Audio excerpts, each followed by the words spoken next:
supporters of President Trump at a rally last month in Laguna Beach, Calif. David McNew, Getty Images, Washington. It is the scenario that President Trump's most conservative follower has considered their worst nightmare, and on Wednesday it seemed to come true. The deal-making political novice, whose ideology and loyalty were always fungible, cut a deal with Democrats. If Mr. Trump's agreement with the two Democratic leaders, Senator Chuck Schumer and Representative Nancy Pelosi, to increase the debt limit and finance the government for 3 months did not yet represent the breaking point between the president and his core, hard-right base of support, it certainly put him closer than he has ever been to tipping his fragile political coalition into open revolt. Stunned and irate, conservative leaders denounced news that Mr. Trump had agreed to rely on Democratic votes to win congressional approval for a temporary extension of the debt ceiling and funding of the government until mid-December. These are the moments that can derail President Trump's presidency, said David Bozell, the president of For America and a Trump supporter, who added that the president's base would be watching the next few months very carefully. He is not Teflon, Mr. Bozell added. Trump spent some of his own political capital today. Adam Brandon, the president of Freedom Works, offered a searing judgment of the president. Talk about burning bridges with the grassroots. Meet the swamp. Read the headline on the Breitbart news site. Beneath it was a picture of Mr. Trump meeting at the White House with Ms. Pelosi, Mr. Schumer and Mitch McConnell, the Senate Majority Leader. Mr. Trump's move further destabilized a volatile situation for his party, which many Republicans now believe is headed toward a reckoning it can no longer avoid. The party has, for years, been a group of political tribes gathered under one banner. And while Mr. Trump's victory and unified Republican control of Washington camouflaged long-standing differences within the ranks, it did not reconcile them. Mr. Trump, who is more of a nominal custodian with his own set of plans than he is a devoted guardian of the party's legacy and conservative principles, has so far failed to bring the warring factions together. The result has been to harden the same battle lines that formed at the time of the Tea Party uprising of 2009, a restless activist bloc of voters and interest groups who want to supplant the party leadership versus an establishment ruling class that has mostly clung to power. Stephen K. Bannon, President Trump's former chief strategist, is preparing for a clash this fall with Republicans in Congress. Stephen Crowley, The New York Times. Mr. Trump was supposed to shatter their hold on power.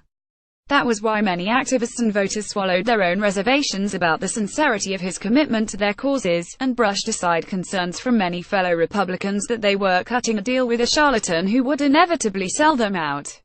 Seeing no other alternative but Hillary Clinton as president, they bought into Mr. Trump's drain the swamp promises to upend Washington and forged a bond over their mutual contempt with the Republican Party establishment. But on Wednesday, prominent conservatives scoffed at the deal that Mr. Trump signed on to, announced first, no less, by congressional Democrats, as something straight from the swamp. I know for certain, said Jenny Beth Martin, a founder of Tea Party Patriots, that grassroots conservatives did not work so hard last year to elect majorities in the House and the Senate and get Trump elected in the White House to enact liberal policy priorities. With his approval ratings languishing at historic lows, Mr. Trump can hardly afford to lose much more support. And the Republican Party, which was already anxious about losing control of the House in next year's midterm elections, cannot remain competitive against Democrats if many of its most motivated and reliable voters stay home because they believe their president has betrayed them. Republicans were already facing a to-do list that threatened to drive them apart over the next several months. Besides another round in December on the debt ceiling and keeping the government funded, there is a continuing debate over what kinds of tax cuts Congress should approve and whether, as many conservative activists and Democrats believe, the plan Mr. Trump supports is too generous to corporations at the expense of individuals. Also to be resolved are questions about whether the president's border wall will be paid for and if he can deliver the deep cuts to the federal bureaucracy he promised. Then, on Tuesday, Mr. Trump tossed to Congress the most emotionally and politically charged issue of all by upending the legal status of 800,000 young undocumented immigrants that were protected under Deferred Action for Childhood Arrivals, or DACA. Lawmakers, he said, should come up with a permanent solution themselves and do it within 6 months. Some lawmakers openly aired their disappointment in the president. Representative Joel Barton, Republican of Texas, offered a wry take on the deal, one that was not exactly a ringing conservative endorsement. Well, it shows HES a bipartisan president, Mr. Barton said. I'm just saying, everybody wants us to be bipartisan, given the enormousness of the issues Republicans have to tackle, and their deep divisions over how to do it. Many in the party now say they are inching closer to an unavoidable, full-blown civil war. Mr. Bannon has been meeting with conservative movement leaders, calling them and hosting them at the Capitol Hill townhouse where he also runs Breitbart.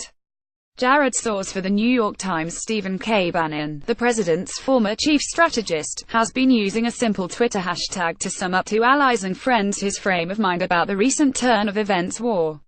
His combativeness captures the attitude that many of Mr. Trump's supporters have now, as they see conservatives like Mr. Bannon leaving the administration. Even if Mr. Trump cannot be counted on to fight for the principles he ran on, they say, they will. And that is essentially how Mr. Bannon now sees his role. Out of government but not out of the game, Mr. Bannon has spent much of the past 2 weeks visiting with conservative movement leaders, calling them and hosting them at the Capitol Hill townhouse where he also runs Breitbart.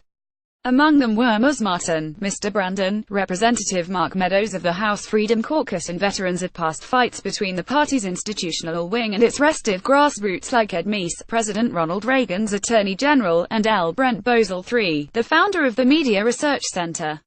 When he spoke to a gathering of activists one recent Wednesday morning in a conference room in downtown Washington, Mr. Bannon told them their time to rescue the ideas that Mr. Trump ran on and the movement he built is running out.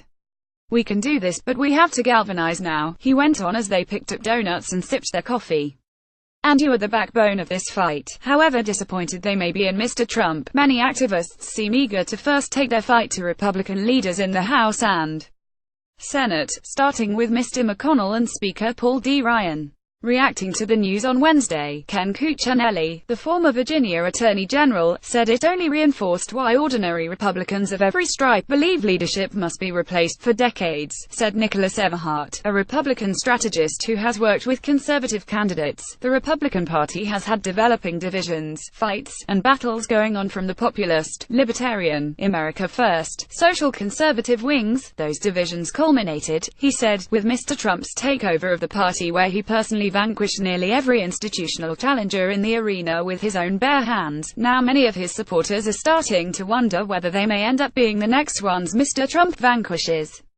Thomas Kaplan contributed reporting. A version of this article appears in print on September 7, 2017, on page A15 of the New York edition with the headline "Trump makes a deal and deepens a conservative divide."